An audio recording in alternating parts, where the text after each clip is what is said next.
श्री जयदेव महाप्रभु का चरित्र हम लोग सुन रहे हैं। उस चरित्र को विश्राम तो नहीं हो पाएगा आज, क्योंकि बहुत विस्तृत चरित्र है, फिर भी मैं प्रयास करूंगा जहां तक हो पाया वहां तक कहूं।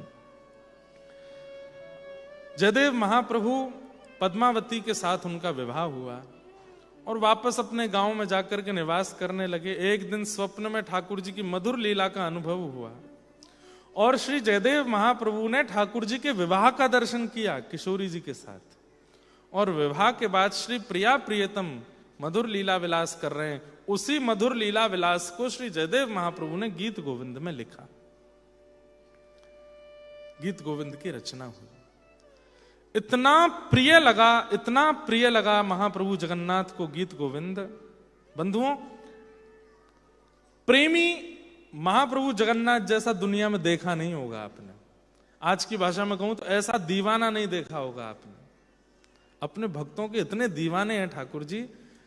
आज जयदेव महाप्रभु को गीत गोविंद की रचना किए 1500 वर्ष के आसपास हो गया है। आज भी महाप्रभु जगन्नाथ जी रात्रि गीत गोविंद पहन के ही सोते हैं। बिना गीत गोविंद पहने महाप्रभु जगन्नाथ जी के शयन नहीं होता। एक वस्त्र में इसी प्रकार का सिल्क का वस्त्र है ना, गीत गोविंद मेरे पास ये रहा, ये महाप्रभु जी के अंग का ही है। इसमें उड़िया भाषा में गीत गोविंद देखो, ये अक्षर कुछ हैं, ये दिखाई दे रहे होंगे, ये रहे, ये सब गीत गोविंद लिखे हैं। इसी को पहन के सोते हैं महाप्रभु जगन्नाथ जी रात्रि में। इतना प्रेम ठाकुर जी को गीत गोविंद से है। क्यों?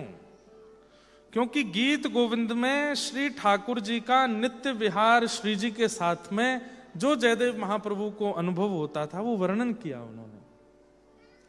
अच्छा, एक बात मैं स्पष्ट कर दूं, गीत गोविंद प्रारंभिक भक्तों के लिए नहीं है। जिन्होंने अभी अभी भक्ति पथ पर आना प्रारंभ किया है, अभी अभी भाई नए नए ड्राइविंग सीखे हो तो थोड़ी स्पीड लिमिट से नीचे ही चलाओ। लिमिट से ऊपर भगाने की जिम्मेवारी उनकी होती है जो बहुत एक्सपर्ट हो गए हैं चलाने में, कहीं पे भी चला लेते हैं। उनको ये भी पता है कैमरा कहाँ लगे, पुलिस कहाँ हो सकती है, ब्रेक लगा के रोक सकते हैं, ओवरटेक। जो बहुत एक्सपर्ट होते हैं वो कैसे भी चला सकते हैं, पर जो नए नए ड्राइवर हैं उनको तो नियम दिया जाता है थर्ड लाइन में ही चलाओ, धीमे धीमे चलाओ, कछुआ सी चाल चलो, आधा घंटा लेट पहुंच जाना, भगाना नहीं। ऐसे ही भक्ति में जिन्होंने अभी प्रवेश किया है, जो अभी नए नए आए ही हैं, गीत गोविंद उनके लिए केवल इतना है कि वो केवल पाठ करो, उसका अर्थ मत देखो, उसका अर्थ मत सुनो। क्यों? बहुत गहरा है। क्योंकि आप प्रारंभिक भक्ति में अगर गीत गोविंद के भीतर प्रवेश करने लग गए, देखने लग गए, तो आपके मन में बहुत संशय हो जाएंगे। आप उस लीला का ध्यान नहीं कर पाओगे। जो व्यक्ति खूब समय निकाल चुका है, सालों साल बीत चुके हैं, नित्य तिलक धारण करता है, नित्य ठाकुर जी की केली में विलास करता है, अपने सद्गुरु और उनकी वाणी पर अटूट विश्वास करता है, ऐसी परिस्थिति में जब आ जाओ तब गीत गोविंद में प्रवेश करो। यूनिवर्सिटी लेवल की बातें हैं भक्ति में, तो इसलिए स्कूल में पढ़ने वाले बस इसका पाठ कर लीजिएगा, ज्यादा इसमें भीतर प्रवेश मत कीजिएगा। क्योंकि ठाकुर जी और श्री प्रिया जी की नित्य केली है, नित्य विलास है। उस नित्य विलास का, अब जो आजकल का सिनेमा देखते हैं, आजकल की मूवीज देखते हैं, आजकल के लैला मजनू वाले गीत सुनते हैं, वो अगर गीत गोविंद के भीतर प्रवेश करेंगे और गीत गोविंद के अर्थ पढ़ने लगेंगे तो उनको आजकल के लड़का लड़की वाला ही प्रेम दिखेगा वहां पर भी। और वो दिखा तो आपको तो अपराध लगेगा ही, बताने वाले को भी अपराध लगेगा। इसलिए ये अपराध मत कीजिएगा, गीत गोविंद का पाठ करो। और जब श्री प्रिया प्रियतम का नित्य विलास ही आपका सर्व सुख बन जाए, बस अब और कहीं मन है नहीं, उनके नित्य विहार में ही हमारी रुचि है, तब गीत गोविंद के अर्थों को समझने का प्रयास करना, तब सुख मिलेगा। महाप्रभु जगन्नाथ गीत गोविंद से अति प्रसन्न हो गए। गीत गोविंद का धीरे धीरे इतना प्रचार हो गया कि उत्कल राष्ट्र में लगभग सब लोगों को गीत गोविंद याद होने लगे। जाकर के सब महाप्रभु जी के सामने गीत गोविंद का पाठ करते हैं और श्री जगन्नाथ जी अति प्रसन्न होते। गीत गोविंद इतना सुंदर है,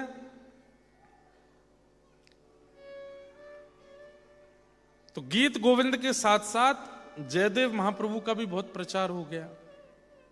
जिसका प्रचार होता है उससे जलने फूकने वाले लोग बहुत हो जाते हैं, बेवजह उससे चिढ़ने लगते हैं। और एक बात आपसे बहुत अच्छे से निवेदन कर दूं, काम क्रोध लोभ मोह आदि आदि दोष यदि आपके अंदर आए हैं तो आप बहुत गंभीर बीमार नहीं हो, लेकिन अगर आपके अंदर ईर्ष्या आ गई है तो ये ऐसी बीमारी की तरह है जिसका कोई इलाज नहीं है। इसलिए ईर्ष्या को मत आने दीजिएगा। लेकिन दुर्भाग्य की बात यह है कि इस हॉल में बैठे हुए भी और संसार में भी सबसे ज्यादा ईर्ष्या ही है लोगों के अंदर। आप लोग तो कमाते हैं, आप लोग तो बनाते हैं, आप लोग तो गाड़ियां लेते हैं, तो आपसे ईर्ष्या हो जाती है। हम तो ठाकुर जी का चरित्र सुनाते हैं, हमसे ईर्ष्या हो जाती है। चरित्र सुनाने वाले से ईर्ष्या, सामान्य कथा करने वाले से ईर्ष्या हो जाती है। ये गा कैसे लेता है, ये सुना कैसे लेता है, ये बोल कैसे लेता है, इसकी कथा में भीड़ क्यों हो जाती है, इसको लोग सुनने क्यों चले जाते हैं, इसलिए भी ईर्ष्या। ईर्ष्या का दोष बहुत खराब है और ये ठाकुर जी को बिल्कुल प्रिय नहीं है। इसलिए यदि किसी में ईर्ष्या है किसी व्यक्ति के प्रति, तो पहले भजन बाद में कीजिएगा, पहले उस ईर्ष्या के दोष को नष्ट करो, क्योंकि वो ठाकुर जी से मिलने में बहुत बड़ी बाधा बन जाएगा। तो एक राजा को जयदेव महाप्रभु से मीठी ईर्ष्या होने लगी। सब लोग इधर देखो, इधर देखो, ध्यान से सुनो सब लोग। और उस ईर्ष्या के कारण, विद्वान तो वो राजा भी था, उसने भी एक ग्रंथ लिखा, उसका नाम भी गीत गोविंद लिख दिया।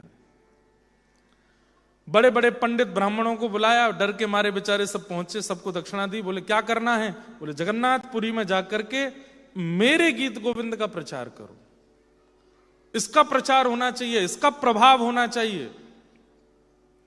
उन ब्राह्मणों ने गीत गोविंद पढ़ने के बाद में राजा से कहा कि भगवान आपने बहुत अच्छा लिखा है, लेकिन जयदेव महाप्रभु के द्वारा विरचित गीत गोविंद में शब्द भी हैं, छंद भी हैं और साथ ही साथ प्रेम भी है। आपके गीत गोविंद में छंद हैं, शब्द हैं, लटके झटके हैं, पर प्रेम की थोड़ी कमी लगती है। राजा तो क्रोधी हो गया, बोले कि कितनी दक्षिणा चाहिए ये बताओ, मेरा गीत गोविंद है, इसका प्रचार करो सब जगह। उनका गीत गोविंद दबना चाहिए, मेरा श्रेष्ठ होना चाहिए। ब्राह्मणों ने कहा जैसी आज्ञा। जाकर के अब गीत गोविंद का प्रचार करने लगे तो वहां के लोगों ने उसका खंडन किया। बोले गीत गोविंद तो जयदेव महाप्रभु का, ये किसका गीत गोविंद ले आए हो? ये विवाद इतना ज्यादा बढ़ने लगा कि इस विवाद में जयदेव महाप्रभु के गीत गोविंद का पाठ करने वालों की टोली एक हो गई और उस राजा के डर से करने वाले प्रचार की टोली एक हो गई। सब ने कहा कि कौन सा गीत गोविंद श्रेष्ठ है। तो फिर निर्णय यह हुआ कि एक काम करते हैं, दोनों गीत गोविंदों को जगन्नाथ भगवान के पास रखते हैं। रात्रि में कपाट बंद होंगे, ठाकुर जी शयन करेंगे, सुबह उठ करके मंगला में देखते हैं, जिस गीत गोविंद को विशेष स्तर ठाकुर जी देंगे हम उसको स्वीकार करेंगे। रात्रि में दोनों गीत गोविंद रख दिए। राजा भी आके बैठा। जयदेव महाप्रभु को तो था कि भाई कोई भी लिखे हमको क्या, लेकिन उनके शिष्य उनको भी ले आए। रात्रि में दोनों गीत गोविंद रखे गए। रात भर वहां संकीर्तन कीर्तन चलता रहा। जैसे ही प्रातःकाल महाप्रभु जगन्नाथ जी के मंगला के लिए द्वार खुले तो क्या देखा कि सामने चौकी पर जयदेव महाप्रभु के द्वारा विरचित गीत गोविंद रखा था और उस राजा के द्वारा विरचित गीत गोविंद को जगन्नाथ प्रभु ने फाड़ फूड़ करके फेंक दिया। पूरे गर्भगृह में उसके पन्ने पड़े थे। जय हो जय हो जय घोष होने लगा। राजा के जो समर्थक थे वे तो डर के मारे कर रहे थे, वो भी जय जयकार करने लगे। वो सब जयदेव महाप्रभु की जय जयकार करने लगे, लेकिन राजा को इतना अपमान बोध हुआ।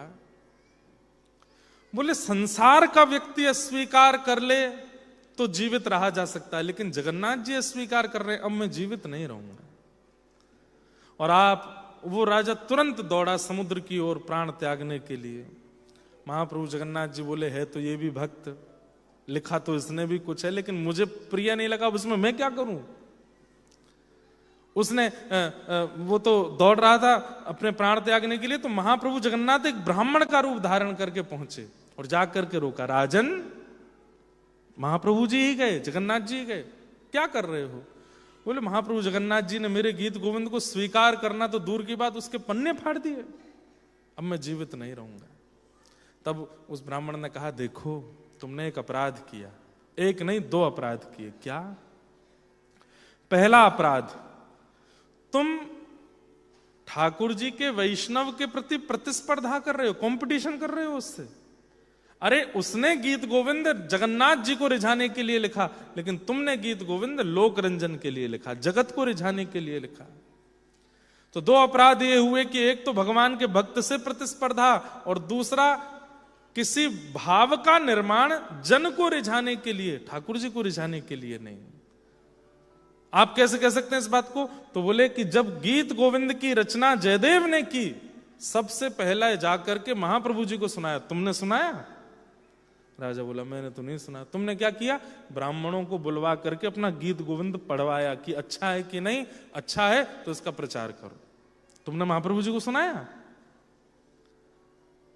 तब उस राजा ने कहा, अब मैं क्या करूं? बोले अपना एक काम करो, जयदेव महाप्रभु के पास जाओ और उनके गीत गोविंद में एक एक श्लोक अपने हृदय का जोड़ दो, बस यही हो सकता है, गीत गोविंद तो उन्हीं का ही रहेगा। तो राजा बोला कि इतना सब गहन चिंतन बताने वाले आप कौन हो? मैंने आपको पहले तो देखा नहीं यहाँ पे, आप कौन हो? इतने में ही मंद मुस्का गए ठाकुर जी, और इनकी मुस्कान में ही पता चल जाता है ये कौन है। जैसे ही मंद मंद मुस्काए, राजा बोला, कौन है प्रभु, कौन है आप?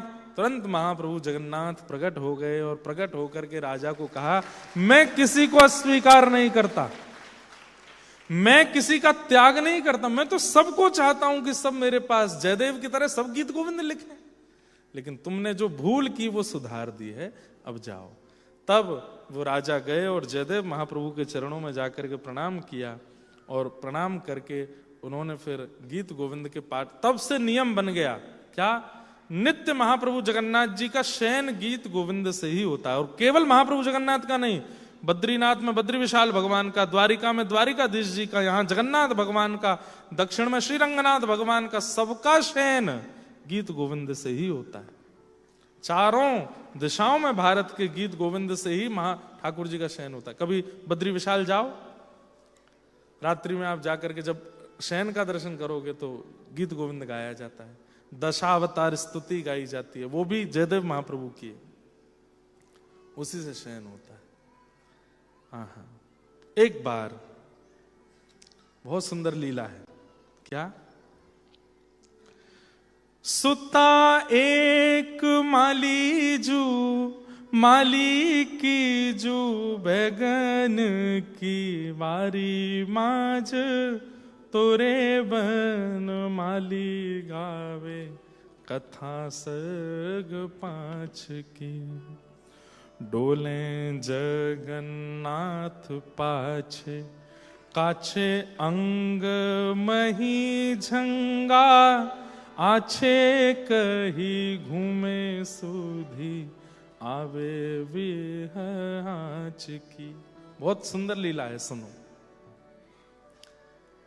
एक माली की बेटी थी, माली जानते हैं, जो खेती बाड़ी करें, बाग बगीचा लगावें, पुष्प लगावें। सब लोग ध्यान से सुनो, इधर देखो। उनकी बेटी रोज जगन्नाथ जी का दर्शन करने जाती थी, और उसी समय एक महापुरुष वहां बैठ करके गीत गोविंद गाते थे, और वो छोटी सी लाली अपने पाम में छोटे छोटे नूपुर पहन के जाती, और वो गीत गोविंद जब गाते थे तो वो वहां ठाकुर जी के आगे दोनों भुजा उठा के ऐसे घूम घूम के नृत्य करती थी। तब इतनी भीड़ नहीं होती थी महाप्रभु जी के सामने।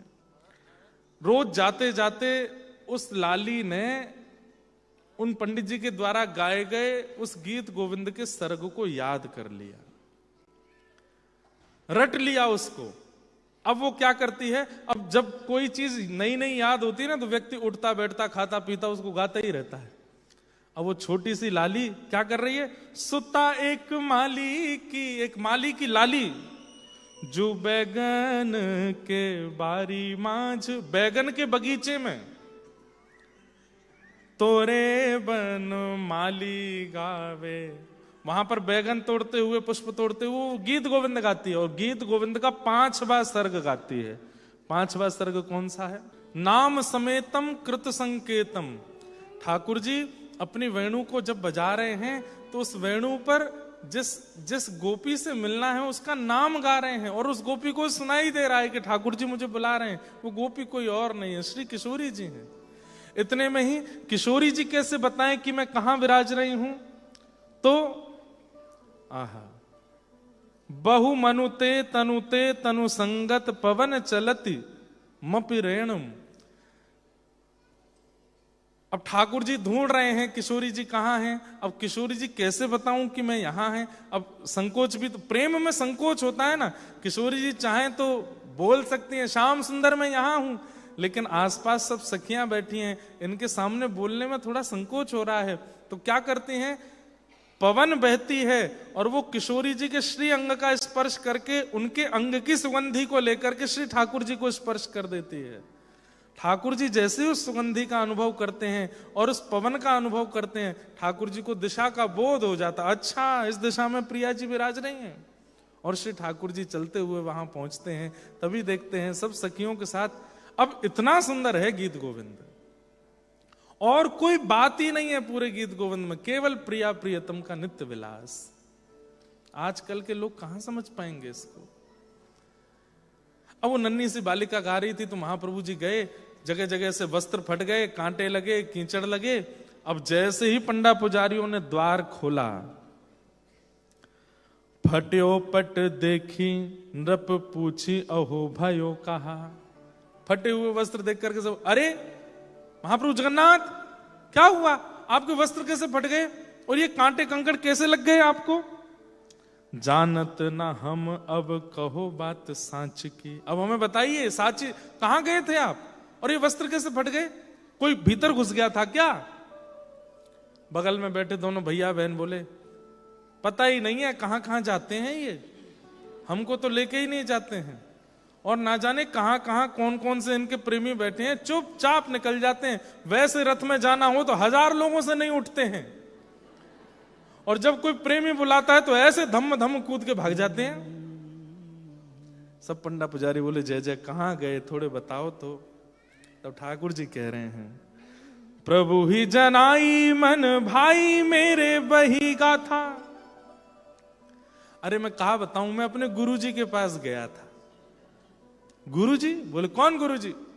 बोले एक माली है जगन्नाथपुरी में, उसकी लाली मेरी गुरुजी है।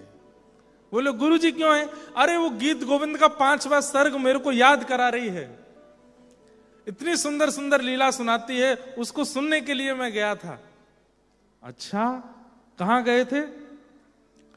प्रभु ही जनाई मन भाई मेरे वही गाता। अरे वो तो एक माली की लाली है, बैगन के बगीचे में गा रही थी खड़े होकर के, तो सुनने गया तो बैगन के बेल के भीतर प्रवेश करने में, झाड़ियों में जाने में मेरे को कांटे लग गए, मेरे वस्त्र फट गए। बहुत सुंदर गाती है, ऐसे डोल डोल के गाती है, उसी को सुनने गया था। पंडा पुजारी बोले खुद को बैगन का भोग नहीं लगता, निषेध है, मंदिर में बैगन का भोग नहीं लगता जगन्नाथ जी को, और खुद डोलने चले गए बैगन के बगीचा में। जय जय, चलो आपके वस्त्र ठीक कर दें। ठाकुर जी के वस्त्र आदि सब उचित किए, भोग लेके आए तो ठाकुर जी भोग नहीं लगा। मैं क्या हुआ? बोले कि तुमने घंटे घड़ियाल बजा दिए, 2-3 श्लोक सुन के मुझको भागना पड़ा, मेरे मन में अभी भी वही चल रहा है, मैं भोग प्रसाद नहीं पाऊंगा।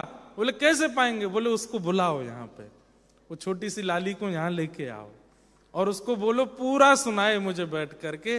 वो जब पूरा सुना देगी उसके बाद मैं भोग पाऊंगा। सब पंडा पुजारी राजा सब सोचने लगे, बताओ बड़े बड़े ब्राह्मण गुरु नहीं बनाए इन्होंने, माली की लाली गुरु बना ले। पालकी भेजी गई, राजशाही पालकी गई है, माली के यहां जैसे ही वो पालकी आई, माली बोला अरे महाराज क्या हुआ? बोले आपकी लाली को महाप्रभु जगन्नाथ बुला रहे हैं। माली तो नाचने लगा, उसकी पत्नी, उसके सब परिवार के लोगों में मानो जैसे ठाकुर जी बुला रहे हैं। और वो छोटी सी लाली उस पालकी में बैठ करके जा रही है। पूरा जगन्नाथपुरी उस लाली के दर्शन करके निहाल हो रहा है, महाप्रभु जगन्नाथ बुला रहे हैं। भीतर प्रवेश होते ही सब पंडा पुजारियों ने दिव्य दिव्य सुगंधित जल से उस लाली को स्नान कराया।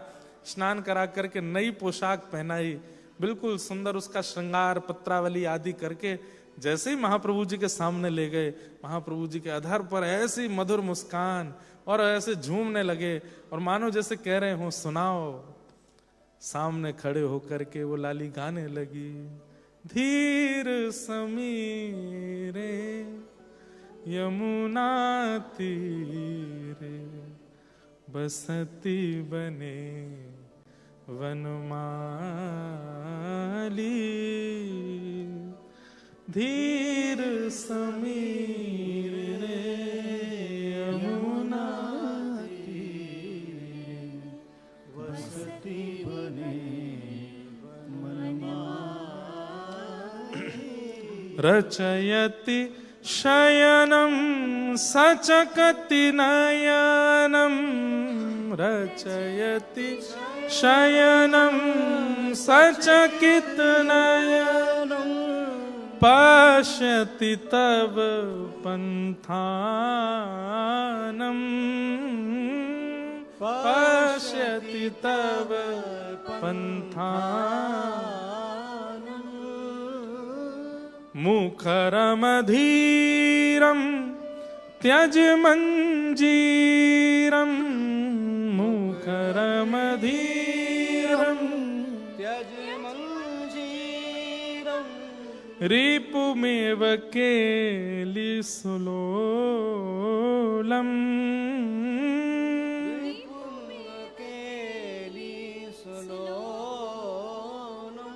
हे धीर समीरे यमुना तीरे बसती बने वनमाली, धीर समीरे यमुना तीरे बसती बने वनमाली। फेरी नप डोणी है आड़ी बात जानी, महा कही राज रंग पढ़े निकिठोर जाने, अक्षर मधुर और मधुर स्वर निहिसो, गावे जब लाल प्यारी ढंग हिल आनवे, सुनिए है रीति एक मुगल ने धारी लई, पढ़े चढ़े घोड़े आगे श्याम रूप ठानी है, पोथी को प्रताप स्वर्ग गावत है देव वधु, आप ही जोरी जी लखो निज कर आने के। राजा ने उस लाली को सुंदर महाप्रभु जगन्नाथ जी के आभूषण पहनाए और आभूषण पहना करके लाली से कहा नृत्य करो। अब वो लाली नृत्य करे और ब्रह्म वेदी पर महाप्रभु जगन्नाथ नृत्य कर रहे हैं उसके साथ। तब से राजा ने घोषणा कर दी और सबको कह दिया, आज के बाद गीत गोविंद का पाठ यदि कोई भी करेगा तो महाप्रभु जगन्नाथ जी को आसन देना पड़ेगा, क्योंकि बिना आसन के यदि गाओगे तो महाप्रभु जगन्नाथ दौड़ करके आएंगे, उनको बैठने की जगह नहीं मिलेगी, तो बेचारे कभी भीड़ में, कभी कंकड़ में, पत्थर में, कांटों में लगेंगे, उनको श्रम होगा। इसलिए तब से नियम बना दिया कि महाप्रभु जगन्नाथ जी के लिए जो भी गीत गोविंद गाएगा उसको आसन रखना अनिवार्य है। इसलिए गीत गोविंद का पाठ करते समय ठाकुर जी का एक आसन लगाना चाहिए। और दूसरा नियम क्या बन गया, बोले रात्रि में अगर कोई गीत गोविंद गाएगा तो महाप्रभु जी भागेंगे उसके पास, इसलिए वस्त्र में गीत गोविंद लिख करके महाप्रभु जी के अंग से लगा दिया जाएगा। तक कहीं रात में भी कोई गा रहा हो तो महाप्रभु जी जाएंगे नहीं। क्यों? वस्त्र में गीत गोविंद हृदय से लगा हुआ है, इसी से ही संतुष्ट हो जाइए, आपको जाने की आवश्यकता नहीं है। ऐसे हमारे ठाकुर जी इतने प्रेमी हैं, इतना प्रेम ठाकुर जी के चित्त में भरा हुआ है। इसी प्रेम के कारण ठाकुर जी के भाव, ठाकुर जी की स्थिति, उसमें बस डूबने का मन होता है। श्याम सुंदर सदा हमको प्यारे रहे, हम उन्हीं के रहे, वो हमारे रहे। श्याम सुंदर सदा हमको प्यारे रहे, हम उन्हीं के रहे, वो हमारे। जिस डगर से मुरलिया की धुन आएगी, जिस डगर से मुरलिया की धुन आएगी, उस डगर पे उमरिया ये कट जाएगी, उस डगर पे उमरिया कट जाएगी, उस डगर पे उमरिया ये कट जाएगी, उस डगर में उमरिया कट जाएगी। उनकी तस्वीर मन में बसाए रहे, हम उन्हीं के रहे, वो हमारे रहे। उनकी तस्वीर मन में बसाए रहे, हम उन्हीं के रहे, वो हमारे। एक बात तो माननी पड़ेगी बंधुओं, पुकारने पर ही ये आते हैं। किसी को बुलाया ना हो वो कैसे आवे। और इनके में विशेष भाव ये है कि करुण पुकार से जब बुलाओगे तो आते हैं। अच्छा आप कहोगे महाराज जी हम तो बहुत बुलाते हैं, आते तो नहीं। अरे पुकारते पुकारते जब नेत्र सजल हो जाए ना, समझना ठाकुर जी आ गए। ये नेत्र सजल ऐसे ही नहीं होते हैं। हमारे पूज्य मुरारी बापू एक बार कथा में कह रहे थे कि जब कृष्ण विरह में विरही रोने लग जाए तो समझ जाओ श्री कृष्ण उसको छू रहे हैं, इसीलिए वो रो रहा है। आते हैं, कोई करुण भाव से पुकारे तो सही, इनको बुलावे तो सही, ये आते हैं।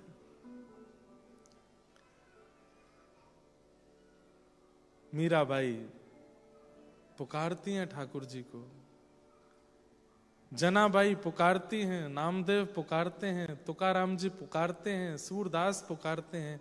हम पुकारते हैं पर हमारी पुकार में शब्द है, हमारी पुकार में स्वर है, हमारी पुकार में प्रेम नहीं है, वो उत्सुकता नहीं है, इसलिए ठाकुर जी आते नहीं।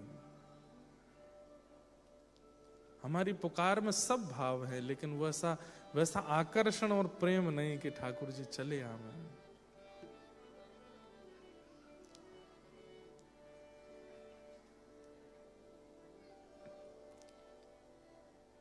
मीराबाई अनेक भावों में ठाकुर जी को बुलाती हैं। साजन ज्यों जानो सुध लीजे, साजन ये मीराबाई का अंतिम पद है, ये जीवन का।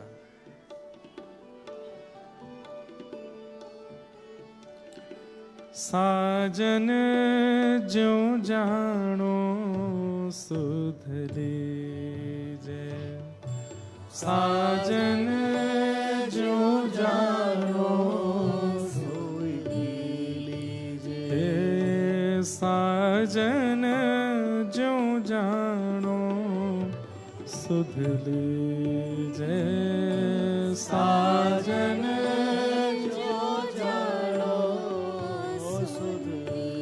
तुम बिन मोरे और न कोई, तुम बिन मोरे और न कोई, हे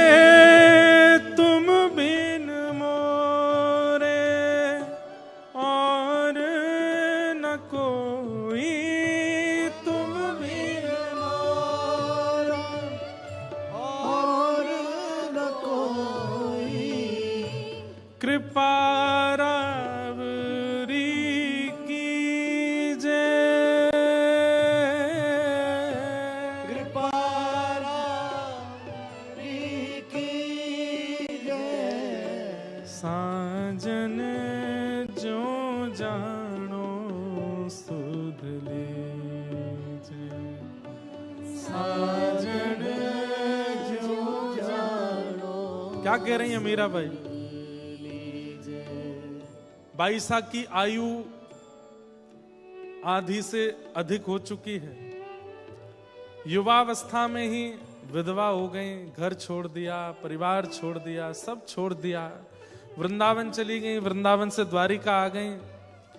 अब 22 के जीवन में ऐसी कोई पीड़ा आई कि अब इनको वापस बुलाने आ गए हैं मेवाड़ के लोग। अनशन पर बैठे हैं ब्राह्मण की, यदि 22 वापस नहीं गई तो हम प्राण त्याग देंगे। क्यों? क्योंकि मेवाड़ में भुखमरी हो गई है, वहां पर अनाज नहीं हो रहा है। क्यों? 22 का अपमान किया, वैष्णव अपराध लगा है भूमि को। अब उस स्थिति में मीराबाई सोच रही है कि मैं वापस नहीं जाना चाहती वहां पर जहां मैं सब छोड़ के आई हूं। कैसे चली जाऊं? ब्राह्मण अनशन में बैठे हैं, बच्चे वहां भूखे मर रहे हैं, लोगों की स्थिति खराब है, सब हाथ जोड़ रहे हैं मीराबाई के आगे आके कि आप कृपा करिए, क्षमा कर दीजिए, दोबारा मेवाड़ चलिए। तब 22 कहती है, मैं एक अंतिम बार द्वारिकाधीश से बात करना चाहती हूं, यदि आज उन्होंने उत्तर नहीं दिया तो मैं वापस चल दूंगी। और तब मीराबाई अपने जीवन का अंतिम पद गाती हैं। क्या कह रही हैं? साजन ज्यों जानो सुध लीजो। हे मेरे श्याम सुंदर, आपको जैसे अच्छा लगे मेरी सुध लीजिए। आप चाहते हो कि मैं वापस चली जाऊं, फिर से इस संसार चक्र में पड़ी रहूं, चली जाऊंगी। लेकिन अगर चाहते हो कि मेरा प्रेम स्वच्छंद है तो अब मैंने आज तक जिद नहीं की, पर मैं आज कह रही हूं, अब मुझे स्वीकार करो। तुम बिन मेरे और ना कोई कृपा रावरी कीजिए। मेरी हालत कैसी हो गई है? दिन नहीं भूख, दिन नहीं भूख, रैन नहीं निद्रा। दिन नहीं भूख, रैन नहीं निद्रा। यूं तन पल पल छीजे,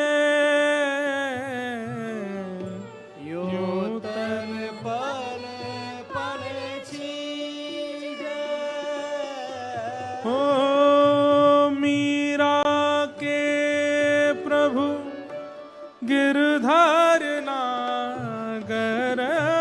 मीरा के प्रभु गिरधार नागर। हे मीरा के प्रभु गिरधार नागर। मीरा के प्रभु गिरधार नागर। मिल बिछुड़न मत दीजे, मिल बिछुड़न मत दीजे। हे नाथ, प्यास लगी हो पानी ना मिले तो कष्ट होता है, लेकिन प्यास लगी हो और पानी अधर पर लाकर के दूर कर लिया जाए, वो तो प्राण ले लेता है नाथ।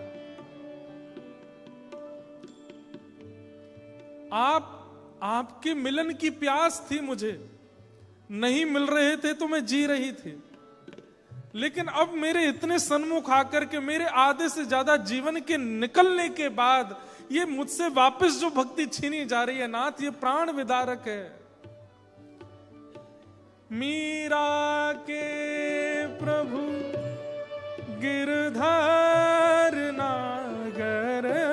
मीरा के प्रभु गिरधार नागर। हे मीरा के प्रभु गिरधार नागर। मीरा के प्रभु गिरधार नागर। मिल बिछुरन मत दीजे, मिल बिछुरन मत दीजे। साजन जो जानो सुध लीजे, साजन जो जानो सुध लीजे। तुम बिन मोरे और न कोई, तुम बिन मोरे और न कोई। कृपा राब री कीजे, कृपा रावरी कीजे। हो साजन जो जानो सुध लीजे, साजन जो जानो सुध लीजे।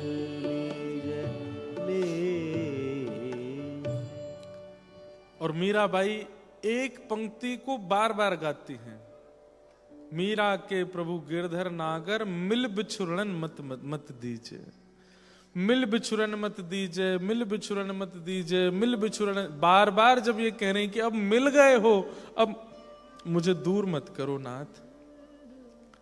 आज एक दिव्य तेज प्रकट हुआ, अनेक लोग ठाकुर श्री द्वारिकाधीश जी की मंगला दर्शन करने के लिए आए थे, लेकिन एक ऐसा तेज प्रकट हुआ कि सबकी आंखों के आगे प्रकाश आ गया, सब अपनी आंखें ढकने लगे और थोड़ी देर में वो प्रकाश शांत हुआ।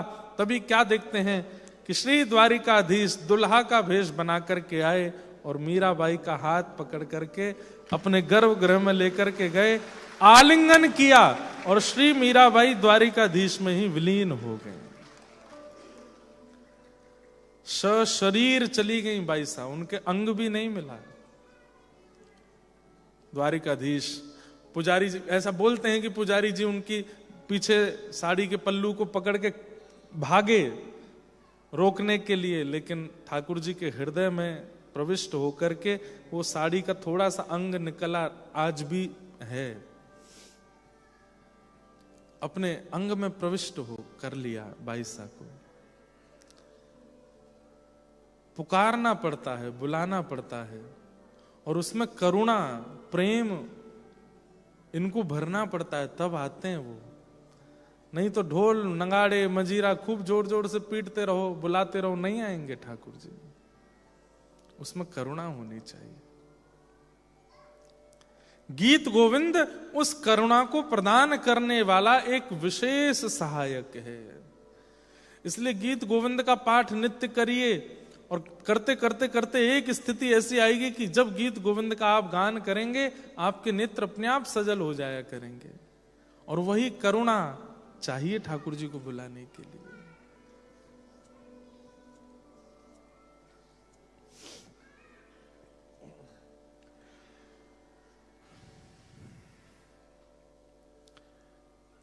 ठाकुर जी इस प्रकार उस माली की लाली पर रीझ गए। तब से राजा ने नियम बना दिया कि अब कोई भी गीत गोविंद का पाठ बिना आसन लगाए नहीं करेगा। उस समय मुल्तान देश के एक पंडित जी आए हुए थे जगन्नाथपुरी। उन्होंने जगन्नाथपुरी में आकर के देखा गीत गोविंद का इतना प्रचार, गीत गोविंद लेकर के चले गए। मुल्तान में रहते थे, उनके घर के पास में एक मौलवी रहता था, वो खूब बड़े भाव भाव से गाया करते थे। श्रुत कामला कुछ मंडल धृत कुंडल धृत कुंडल कलित ललित वनमाल जय जय देव। अब वो पठान, उसको क्या पता ये क्या गा रहे हैं, लेकिन उसको स्वर इतना अच्छा लगता था।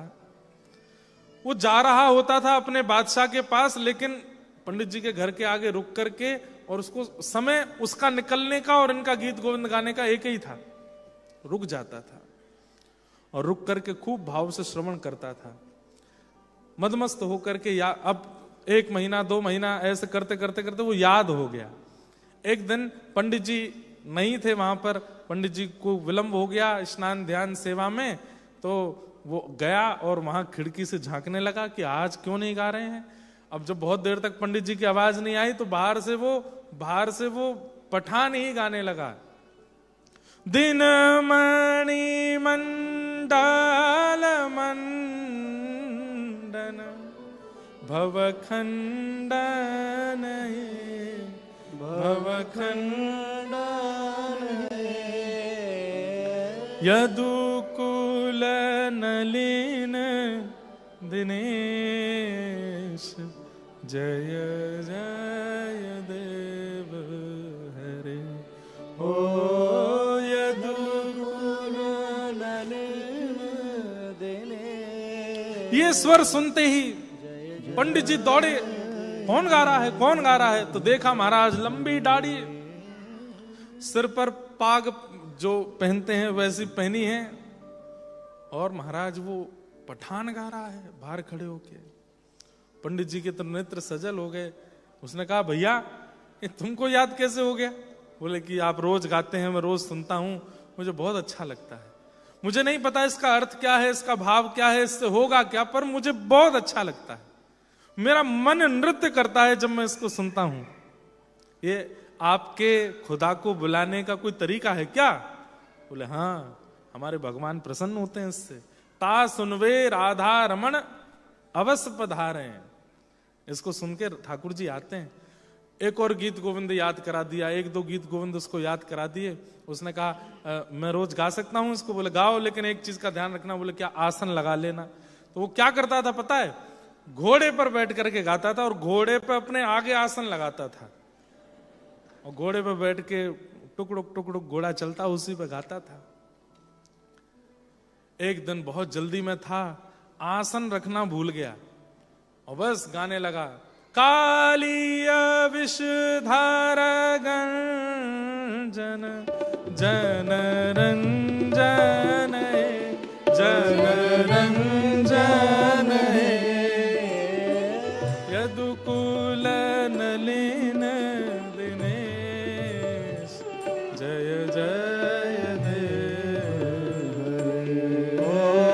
यदुकुल नलिन दिनेश जय जय देव हरे।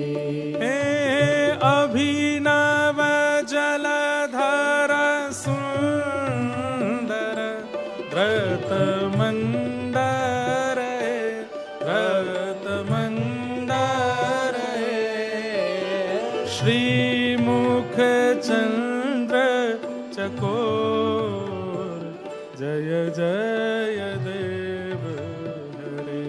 ओ श्रीमुख चंद्र चकोर जय जय देव हरे।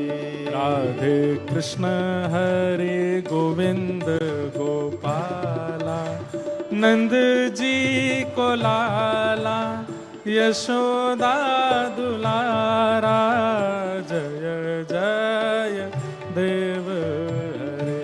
राधे कृष्ण हरे गोविंद गोपाला नंद जी को लाला यशोदा दुलारा जय जय देव हरे। अब वो तो घोड़े पर बैठ करके गा रहा था बड़े प्रेम से, श्रीमुख चंद्र चकोर जय जय देव हरे, और भाव से नेत्र बंद करके घोड़े पर चाबुक मारता जाए, गाता जाए। भूल गया कि आसन नहीं रखा। इतने में ही क्या हुआ, मुल्तान में उसके घोड़े के आगे आंख खोल करके देखा तो सांवरे सलोने बड़े बड़े नेत्र और ठाकुर जी ऐसे भुजा करके उल्टे दौड़ रहे हैं। उसने कही हैं ये कैसा बालक है, नीला नीला सा बालक है, उल्टा दौड़ रहा, इतनी तेज दौड़ रहा है घोड़े के पीछे। घोड़ा रोका, ए लाला इधर आओ, कौन हो भाई, ऐसे उल्टा क्यों दौड़ रहे हो? ठाकुर जी मुंह बना के बोले, दारी के तेने आसन ना लगायो मेरो, और तू गा रो है। अब मेरो तो नियम है गीत गोविंद कहीं भी गायो जाए तो मैं तो सुनवे आ जाऊं, तेने आसन ही ना दियो तो दौड़ दौड़ के सुनना हूं। उतर गया घोड़े से, बोले आप हिंदुओं के भगवान हो। इतना कहा, ठाकुर जी वहां से अंतर ध्यान हो गए, रोने लगा, भावुक हो गया, व्याकुल स्थिति में दौड़ा, पंडित जी के पास गया, बोले मैंने देखा। किनको देखा? बोले उन्हीं को देखा। बोले किनको देखा? बोले अभिनव जलधर सुंदर धृत मंदर ए, जो अभिनव यानी कि गहरे जल के समान जिसके अंग की कांति है, और जो अपनी कन्नी उंगली पर धृत मंदर यानी कि पर्वत को उठाते हैं, श्रीमुख चंद्र चकोर, जो अपनी प्रियश्री श्री राधा रानी को देखने के लिए चकोर बन जाते हैं, उनको मैंने देखा। पंडित जी तो बोले कि मैं इतने दिन से गा रहा हूं, मुझे नहीं दिखे, तुझे दिख गए? कैसे? बोले आसन नहीं रखा था मैंने। आप भी ऐसा मत करना कि आसन बिना रखे गाओ। दौड़ करके मुगल राजा के पास गए, इस्तीफा पत्र दे दिया। बोले क्या करोगे? अरे सेनापति कहां जाओगे पठान जी? बोले अब तो वहीं जाएंगे जहां ये श्याम सुंदर रहते हैं।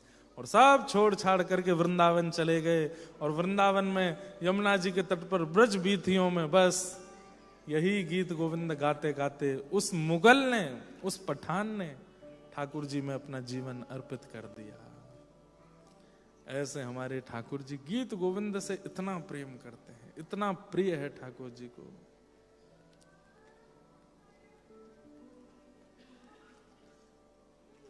एक बहुत सुंदर भाव है, किशोरी मोहे अपनों कर लीजे लाडली। मन में चिंता होती है, माली की लाली को मिल जाते हैं आप, एक पठान को भी मिल जाते हैं भक्ष भक्ष खाने। हम तो उनसे बढ़िया ही हैं ना, पठान से तो ठीक ही हैं, उस मौलवी से तो बढ़िया ही हैं। ठीक है, उनकी भक्ति भावना श्रेष्ठ तो होगी, लेकिन हम में नाथ इतनी कमी नहीं है कि जो आप हमसे मिल नहीं रहे हो, थोड़े तो ठीक ही हैं हम। हे नाथ कृपा करो, लेकिन नाथ नहीं कृपा करेंगे तो श्री जी कृपा करेंगे। किशोरी मोहे अपनों कर लीजो लाडली अपनों कर लीजो, जग जंजाल छुड़ाए वास बरसाने को दीजो। किशोरी मोहे अपनों करताल बजा के गाओ, लाडली अपनों कर लीजो, जग जंजाल छुड़ाए वास बरसानों को दीजो। हे किशोरी मोहे द्वारे रख लीजो, लाडली द्वारे रख लीजो, जग जंजाल छुड़ाए वास वृंदावन को दीजो। किशोरी मोहे द्वारे रख लीजो, लाडली द्वारे रख लीजो, जग जंजाल छुड़ाए वास वृंदावन को दीजो। ओ पड़ी रहूं मैं द्वार तिहारे, रसकन दर्शन पाऊं। पड़ी रहूं मैं द्वार तुम्हारे, रसकन दर्शन पाऊं। मंगला के नित दर्शन पाऊं, जीवन सफल बनाऊं। मंगला के नित दर्शन पाऊं, जीवन सफल बना। हे किशोरी मोहे द्वारे रख लीजो, लाडली द्वारे रख लीजो, जग जंजाल छुड़ाए वास वृंदावन को दीजो। किशोरी मोहे द्वारे रख लीजो, लाडली द्वारे रख लीजो, जग जंजाल छुड़ाए वास वृंदावन को दीजो। हे किशोरी मोहे अपनों कर लीजो, लाडली अपनों कर लीजो, जग जंजाल छुड़ाए वास बरसाने को दीजो। अपनो कर लीजो, लाडली अपनो कर लीजो। जग जंजाल छुड़ाए बास बरसाने को दीजो। राधे राधे राधे राधे राधे जय श्री राधे। राधे राधे राधे राधे राधे राधे राधे राधे राधे राधे राधे राधे जय श्री राधे।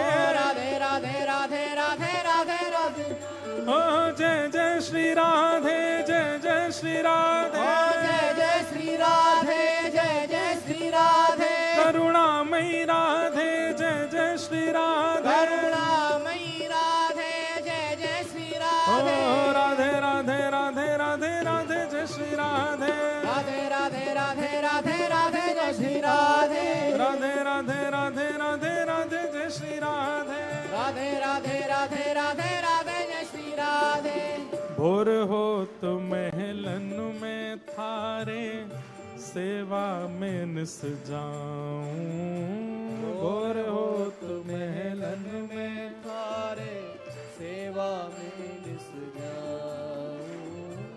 भोर हो तो महलन में थारे सेवा में निस जाऊं। भोर हो तो महलन में थारे सेवा में निस जाऊं। हे भगतन की पग धूल मिले तो अपने शीश चढ़ाऊं।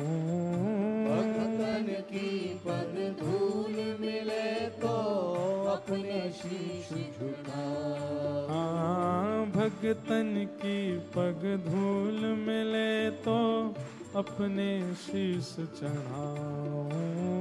भगतन की पग धूल मिले तो अपने शीश चढ़ाऊं। हे किशोरी मोहे अपनो कर लीजो, लाडली अपनो कर लीजो। जग जंजाल छुड़ाए वास वृंदावन को दीजो। किशोरी मोहे अपनो कर लीजो, लाडली अपनो कर लीजो। जग जंजाल छुड़ाए बास बरसाने को दीजो। हे किशोरी मोहे सेवा में लीजो, लाडली सेवा में लीजो। जग जंजाल छुड़ाए वास बरसाने को दीजो। किशोरी मोहे सेवा में लीजो, लाडली सेवा में लीजो। जग जंजाल छुड़ाए बास बरसाने। बोलो बरसाने वारी की। जय हो।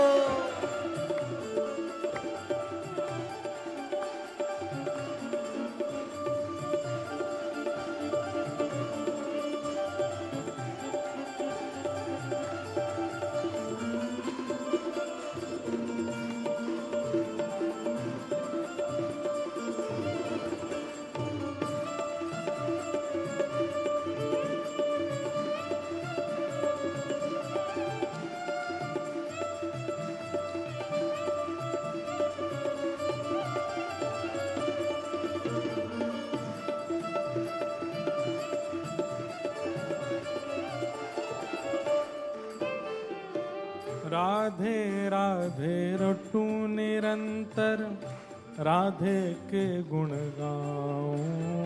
राधे राधे रटू निरंतर, राधे के गुण गाऊं।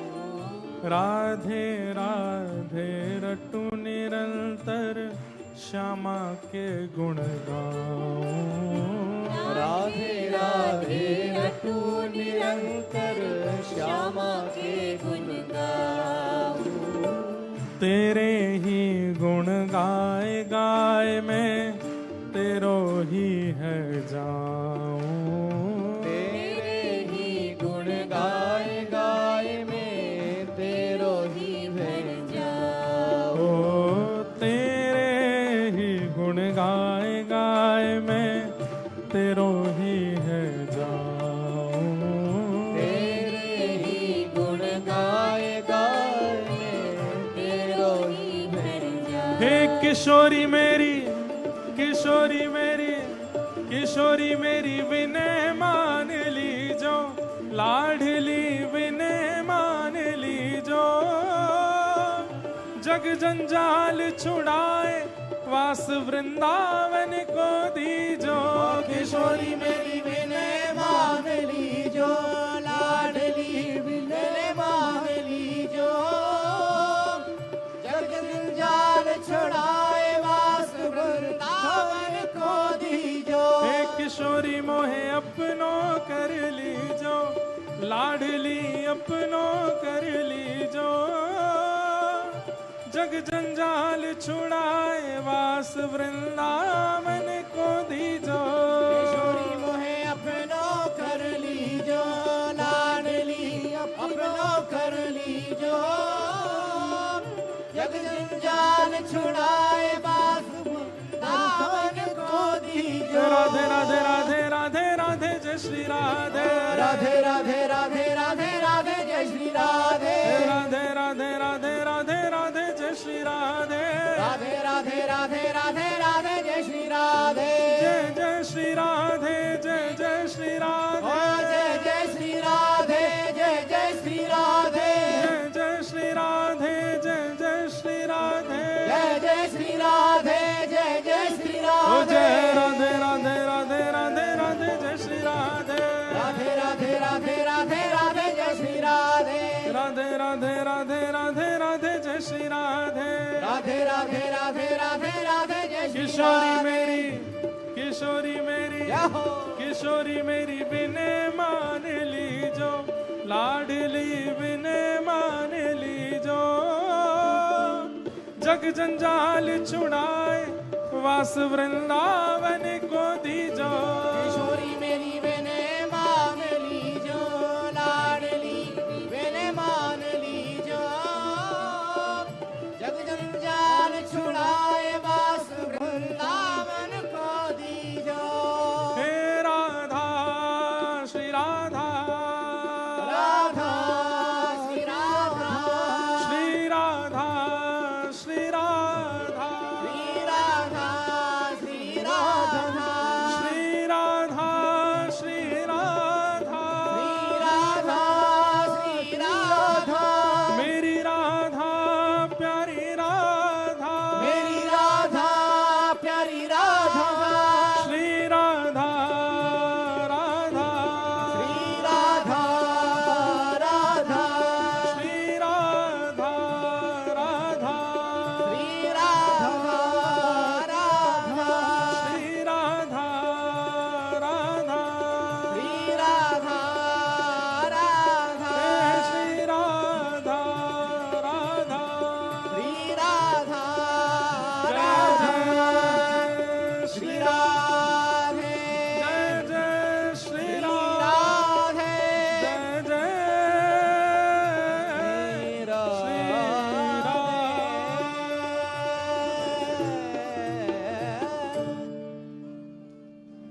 किशोरी मेरी विनय मान लीजो, लाडली विनय मान लीजो। जग जंजाल छुड़ाए वास वृंदावन को दीजो। किशोरी मेरी विनय मान लीजो, लाडली विनय मान लीजो। जग जंजाल छुड़ाए बास वृंदावन को दीजो। जय जय श्री राधे। गीत गोविंद का आप लोग खूब ऐसे पाठ करना। चरित्र तो और भी है। वाह, बहुत बढ़िया। देखो हमारा स्टैचू है, इसको खूब मारो पीटो गालियां दो, कुछ नहीं कहेगा। आप सब लोग खूब ध्यान रखिए। विराजो। और महाप्रभु जी का चरित्र तो जयदेव जी का और भी है। आगे पद्मावती इनकी पत्नी की ऐसी पति निष्ठा का वर्णन है, पर वो सब फिर कभी सुनाएंगे। कल सुबह जल्दी हमको भारत निकलना है, इसलिए अब रात्रि के कुछ क्रम और सब पैकिंग का क्रम रखेंगे। अगली वर्ष संभवतः 1 जून से 3 जुलाई के बीच में हम यहाँ आएंगे और आप सब लोग खूब प्रेम से आनंद कीजिएगा। महाप्रभु जगन्नाथ जी गुंडीचा पहुंच गए हैं। खूब प्रेम से ठाकुर जी का रथ यात्रा उत्सव भारत में चल रहा है। आप लोगों की तरफ से हम प्रयास करेंगे ठाकुर जी के उल्टे रथ में पहुंचने का, जिसे बाहुड़ा रथ कहते हैं। जब 7 दिन बाद ठाकुर जी वापस लौटेंगे तो संभवतः हम पहुंचेंगे। आप सब लोगों की तरफ से प्रणाम कर लेंगे। मेरे प्रभु हे जगन्नाथ चक्कानयन जगन्नाथ चक्कानयन नीलाचल वरे तू न संभाले तो हमें कौन संभाले। हरि तू न संभाले तो हमें कौन संभाले। हाँ तू न संभाले तो हमें कौन संभाले। हो तू न संभाले तो हमें कौन संभाले। तुम्हें छोड़ जाऊं अब मैं किसके दुआरे। तुम्हें छोड़ जाऊं अब मैं किसके दुआरे। हाँ तुम्हें छोड़ जाऊं अब मैं किसके दुआरे। आप खड़े रहो बस। जाऊं अब मैं किसके दुआरे। तू न संभाले तो हमें कौन संभाले। हरि तू न संभाले तो हमें कौन संभाले। मेरे प्रभु जगन्नाथ हमारे प्रभु जगन्नाथ हम सबके प्रभु जगन्नाथ जगत प्रभु जगन्नाथ मेरे प्रभु जगन्नाथ मेरे प्रभु जगन्नाथ जगन्नाथ चक्कानयन चक्काने जगन्नाथ जगन्नाथ चक्कानयन चक्काने नीलाचल वरे तू न संभाले तो हमें कौन संभाले। हरि तू न संभाले तो हमें कौन संभाले। हाँ तू न संभाले तो हमें कौन संभाले। ओ तू न संभाले तो हमें कौन संभाले। हे मेरी ये नैया है अब तो तेरे हवाले। मेरी ये नैया है अब है तेरे हवाले। हाँ मेरी ये नैया है अब तो तेरे हवाले। मेरी ये नैया है अब तो तेरे हवाले। ओ हमें तू न संभाले तो हमें कौन संभाले। ओ तू न संभाले तो हमें कौन संभाले। मेरे प्रभु जगन्नाथ जगन्नाथ चक्कानयन चक्काने जगन्नाथ जगन्नाथ चक्कानयन चक्काने नीलाचल वरे तू न संभाले तो हमें कौन संभाले।